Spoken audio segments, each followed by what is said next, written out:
पूर्व मंत्री आदरणीय बंधु तिर्की जी और सभी सम्मानित जो झारखंड के कोने कोने से आए हुए गुरु तमार चिल्ली गुमला सिमडेगा संसार वगैरह बिना नाम लेते हुए ही सभी को मैं जोहार करता हूँ। आदिवासी एकता जिंदाबाद, बीजेपी आरएसएस हाय हाय, बीजेपी आरएसएस झारखंड छोड़ो, बीजेपी आरएसएस झारखंड छोड़ो। साथियों, वक्त बहुत कम है और हमें 5 मिनट में बोलना है, लेकिन मैं कहने के लिए आया हूं कि हम लोगों को, जितने भी सामाजिक कार्यकर्ताओं को और हमारे समर्थक के संयुक्त तत्वाधान में कि आदिवासी एकता रैली का क्यों जरूरत पड़ी, ये मैं कहने के लिए आया हूं।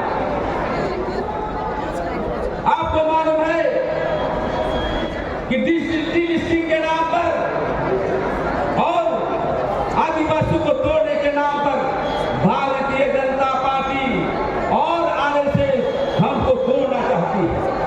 यदि हम एकता नहीं रहेंगे और पूरे राज्य में एकता अखंडता नहीं रहेंगे तो सबसे ज्यादा यदि घाटा होगा तो आदिवासियों का होगा। कैसे होगा मैं बताना चाहता हूं। हमारी सबसे पहले आदिवासी आरक्षण का समाप्त हो जाए, हमारी 5वीं अनुसूची का वायलेशन होगा, समाप्त हो जाए। और सबसे बड़ी चीज जो हम लोग विधायक करते हैं, हम मुखिया बनते हैं, जिला परिषद बनते हैं, ये समाप्त करते हैं। इसलिए बीजेपी जानता है कि आदिवासी दारू करके पीता है, इसलिए इसको संशोधन करना और जादू नचवाओ और तरीके से संविधान को संशोधन करो ताकि आदिवासी समाप्त हो जाए। इसलिए बहनों और भाइयों, आदिवासी समाज के नेताओं जो कोने कोने से आए हैं, ये याद रखना, ये एक तरफ आदिवासी कहती है कि आदिवासी का विकास करेंगे, दूसरी बार क्या आपने देखा होगा, यूसीसी समाज नागरिक संहिता के नाम ला करके आदिवासी का जो प्रथागत कानून है, सीएटी एक्ट कानून है, समता जजमेंट है, 5वीं अनुसूची है, सब एक मुंह समाप्त करने का षड्यंत्र है। तो आदिवासी न सरना रहेगा, न ईसाई रहेगा, न हिंदू रहेगा, न आदिवासी रहेंगे। ये इसका प्लानिंग किया जा रहा है। इसलिए मैं कहना चाहता हूं साथियों कि ये बीजेपी आरएसएस ये आदिवासी का जन विरोधी पार्टियां हैं और उसके समर्थक आज उसी की जन विरोधी पार्टियां हैं। ये कभी भी जाएगा गांव में, इसको दौड़ा दौड़ा के मारो, कि धनुष से उठा के मारो, लेकिन झारखंड जो है बर्बाद कर देगा। ये हम कहने के लिए आए।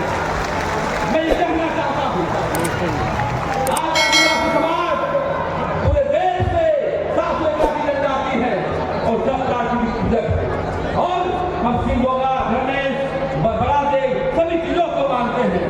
लेकिन डिलिस्टिंग की बात करते हो यार, तुम्हारा औकात है डिलिस्टिंग करेगा? इसलिए डिलिस्टिंग किसी को होने वाला नहीं है। इसलिए मैं कहना चाहता हूं कि आप जिस प्रकार से आदिवासी को जमीन छीनी जा रही है, आज हम मुख्यमंत्री को देख लीजिए कि भूमि खरीद जमीन के मसले पर उसको जेल जाना पड़ा और उसी बगल में ही आरएसएस बीजेपी का कार्यालय है, बरियापुर रोड में है, आरोप भवन में है, उसकी कब जांच होगी? हम तो कहेंगे जितना जनता आए हुए हैं बिरसा मुंडा के तर्ज पर, सिद्धू कानू के तर्ज पर, बिरबुजू भगत के तर्ज पर, जिस प्रकार से वह कौन विद्रोह हुआ था, जहां जहां गैर आदिवासी जमीन छीनेगा, चढ़ाई करके अपनी जमीन को छीनने के लिए आप तैयार रहिए। इसलिए घर में जाकर के आप लोग तलवार फांसा तैयार करिए, आप लोग स्त्री धनुष तैयार करिए। सब कोई आदिवासी को कुचलना चाहता है। इसलिए संवैधानिक अधिकार लागू करने के लिए, संविधान लागू करने के लिए हमको एकता होकर करना पड़ेगा, गांव में संगठित होना पड़ेगा और अपने दोस्त और दुश्मन को पहचानना पड़ेगा। मैं उन विरोधियों को भी कहना चाहता हूँ, लोग ध्यान आए ये धर्म में है, ये रैली ईसाइयों का है, वो कौन लोग कहेगा? यहाँ पर 2019 में 17 में जब सीएए एक्ट के आंदोलन में बर्दाश्त के खिलाफ यही पर आवाज उठाया था, अंदाज कोई करेंगे। ऐसे भी लोगों को जनजाति के लोगों को सावधान रहने की जरूरत है। चिंता है आपको, यदि गांव में आपके पास वोट मांगने जाएगा या परेशान करने जाएगा तो उसको जो है सवाल करिएगा, उसको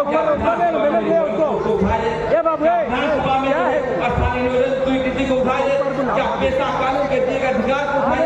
तो मैं यही कहना चाहता हूँ, आदिवासी समाज अभी संक्रमण की स्थिति में चल रहा है, इसलिए सरना ईसाई उराव मुंडा घोष संविधान की लड़ाई करने का वक्त नहीं है। अभी एक दावत करके लड़ करके हमको संविधान के अधिकार की लड़ाई को आगे बढ़ना है और जितने भी जनजाति हैं, बतीस जनजाति उराव मुंडा घोष संविधान सब मिलजुल करके एक झारखंड का नवनिर्माण करने के लिए हम लोग आगे बढ़े।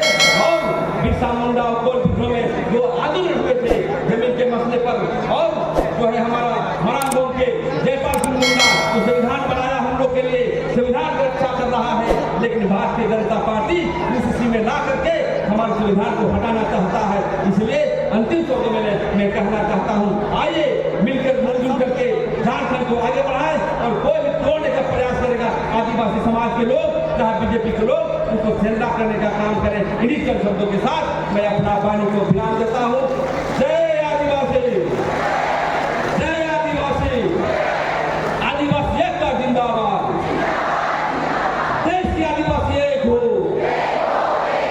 देश की आदिवासी एक हो, आदिवासी को संविधान अधिकार देना होगा। भारत से फौज में आओ, जोहार, धन्यवाद।